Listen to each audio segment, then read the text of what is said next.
Again, this is not our focus at this time, but I left a note for Dr. Hart just in case he wanted to take a look. Okay. Dr. Hart, I think, is my grandpa. I'm not sure of that, but I think that Dr. Hart is Adrian's grandpa. Okay. I think this is the last radiograph we have to look at. Intriguing results in regard to the mimic hypothesis. A participant entered a sealed chamber adjacent to Whisker's growth cycle 21, which has been freed from the anthropoidic vacuum, constructed quite economically from plastic and broken mirrors. The first propagation's original earthenware vacuum was shattered during the move-in. Between the two there was a semi-opaque glass panel that allowed observation both ways. The human participant was asked to think of someone in the popular consensus, fictional or no, and cogitate on their image, personality, and face, if possible, voice if possible, etc. Our participant chose Jesus of Nazareth, and with weekly repeated exposures to the participant's imaginings of propagation 21 began forming what resembled an anthropoid Nazarene in the fold of his spines. Previous human-oriented tests have always bore a result that Whiskers would form an anthropoid team member, be it me or Dr. Hart or Gerald, and we assumed it was merely mimicking one of us. Dr. Hart has always contended the desirous yield, or the anthropoid reproduction Whisker creates when in contact with human beings, has always been based on the conception and relation to the person looking to the person through someone else. With this framework, the desirous yield is not actually a replica of a person, or if it is only a replica of the fiction of a person generated in the mind of another. The desirous yield was not Jesus Christ, but the participants' image of Jesus, assembled from their religious upbringing, religious artwork, depictions in popular culture, etc. This radiograph was taken right before the destruction of the growth cycle, while Whiskers was rendered unconscious via fumigation. It seems like with every successive propagation, the stem cells in the organism work a little faster, but I'm not paranoid. It's technically deathless, yes, but we're burning up whatever knowledge it gained when we incinerated. I don't believe in magic just yet. You don't believe in magic. You're seeing this thing, and you don't believe in magic. Okay, got it. Good to know. Look over documents. Acquisition notes. Radiographs. Paper doll. Search file, cabinet 1. Okay, there's more stuff for me to clean here. I'm trying to be as thorough as possible because I don't want to miss anything, because... Cashews! I think those are cashews. Cashews, yeah, it looks edible. Grandpa might like this.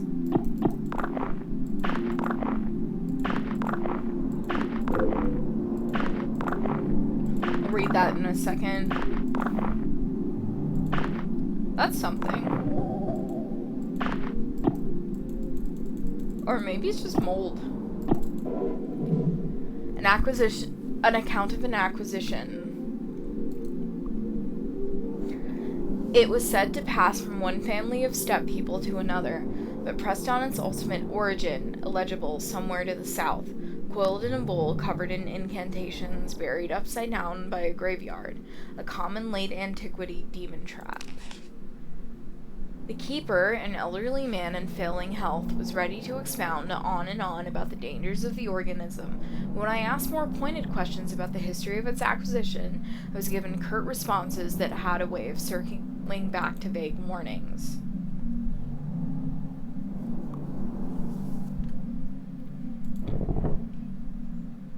Search file cabinet 2.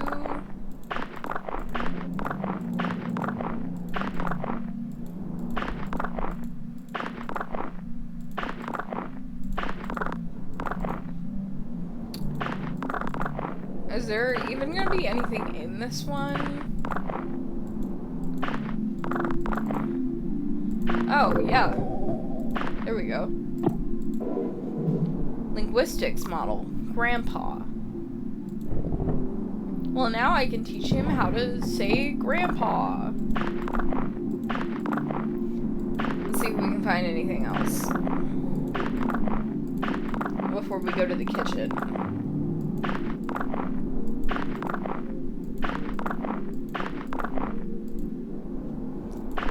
I think there's a false bottom in this drawer. That looks like tape.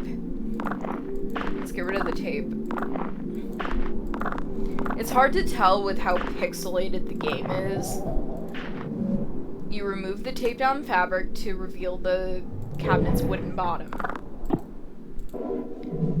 A note regarding cleanup procedures. Read now. To my colleagues, I don't mean to be overly severe in tone, but Dr. Hart's work is very important, and the material we are working with is potentially very dangerous. I will be handing out a copy of this note as a reminder to everyone.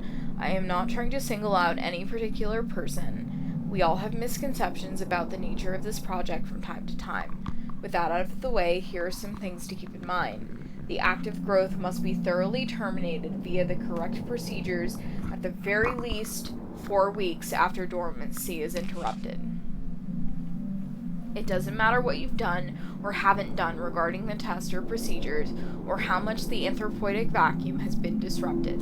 We are not ready to go beyond 4 weeks at this point. Something tells me that this little girl, who is not at all prepared for this, is going to go beyond 4 weeks with this creature. A step-by-step guide to termination has been posted in the enclosure wall. Please, please, please do not place the educational posters over this posting. 2. Do not disrupt the anthropoidic vacuum without Dr. Hart's prior consultation and approval. In case of any new emergency where the vacuum is disrupted, put on your equipment and begin a lockdown procedure. Make an extensive note of when and how the breach occurred. If you find the habitat empty, page Dr. Hart immediately, but do not attempt to speak with anyone else. The thing can get very smart, and I'm sure you're all well aware from the stories we heard on our acquisition trip. The greatest caution should be used when dealing with potential aggressive mimicry scenario. Please seek me out if you have any more questions. William.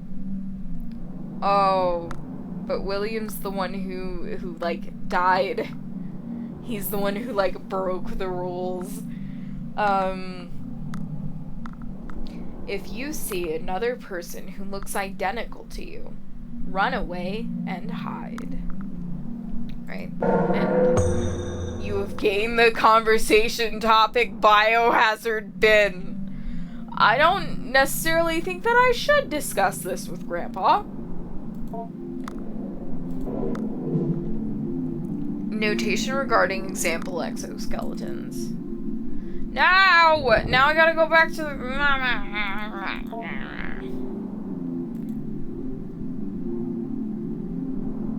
Severe notes, shell notes, radiographs, paper doll, magic book, orientation note, or...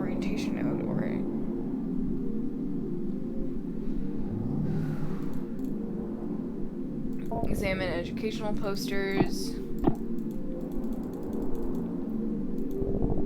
Okay. Let's go to the kitchen's corner. Search upper fridge. Lettuce. It looks edible. Grandpa might like this. Okay. Search lower fridge. It's a nanner. Brown banana looks edible. Grandpa might like this. Okay. Prepare food? No. I'm gonna feed Grandpa some normal food, I think. Let's save the game.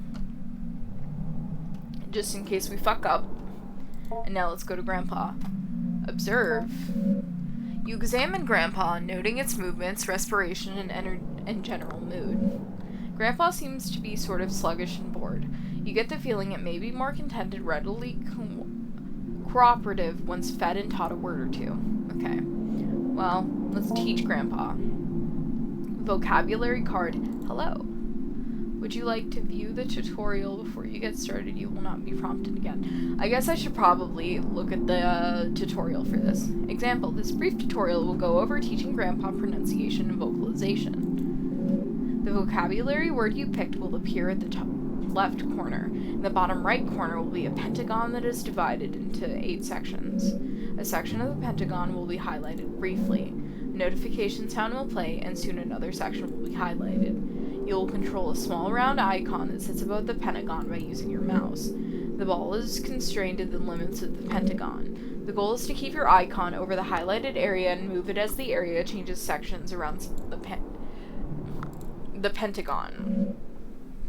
When you hold left click above the connect highlighted area, the icon will start to vibrate along with the simulated vocal cords, and the current letter of your word will begin to turn red.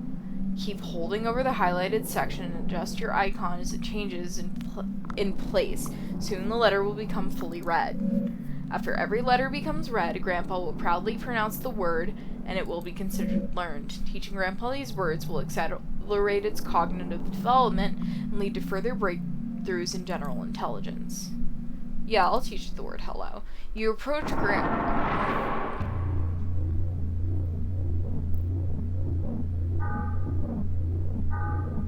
Oh my god, this is like really stressful. What the fuck? Why is it wigging out so much?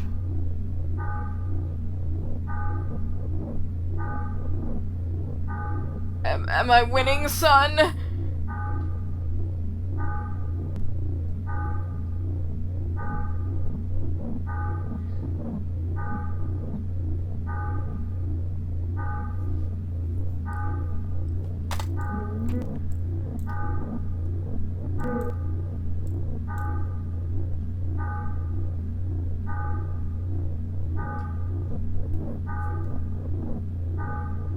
I don't know if it's supposed to be moving like this, because it's like not really working. Oh, hold down the right mouse button.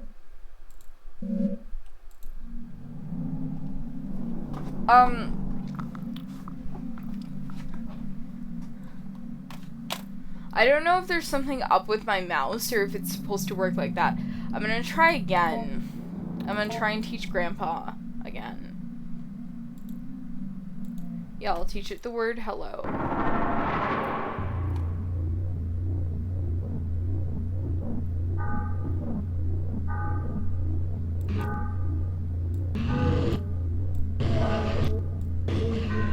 I'm supposed to click. That's what was happening.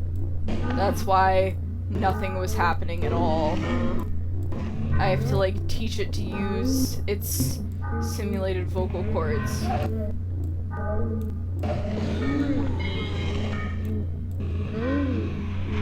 This really, really sucks. I don't like this. I don't want to teach this eldritch horror to talk.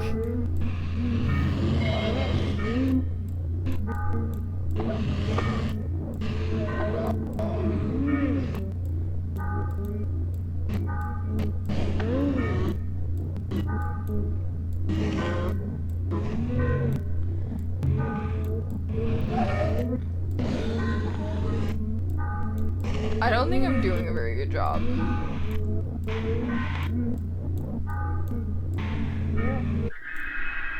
Deep within Grandpa, strange memories phonate confidently. Hello. Having completed the lesson, you take a look back at the vocabulary module card and the notes that were written by the administrators of the past. Hello. A part of vocabulary and vocalization model A2. Conversational basics. Conversational pronunciation comments. Sloppy articulation module comments. See below. We are already encountering some difficulty as wizards' subjectivity is so much determined by